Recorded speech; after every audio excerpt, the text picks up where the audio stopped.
చిరంజీవి గారు ఒక డెఫ్ కప్ప స్టోరీ చెప్పారు. ఒక నున్నటి పిల్లర్ ఉందంట, స్తంభం, ధ్వజస్తంభం లాంటి. ఓకే, కింద అన్ని కప్పలు ఉన్నాయి, నున్నగా ఉండి నూనె ఉంది, అన్ని పైకి ఎక్కాలని ట్రై చేస్తుంది.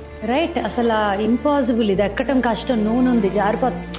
దిస్ లాట్ ఆఫ్ ఇది గోయింగ్ ఆన్ కదా అరౌండ్, పీపుల్ టాకింగ్ అండ్ ఇటాట. ఒక కప్ప మాత్రం పైకి వెళ్ళిపోయింది. చివరికి అది ఏంటి, ఎలా వెళ్ళింది అంటే దానికి చూడండి.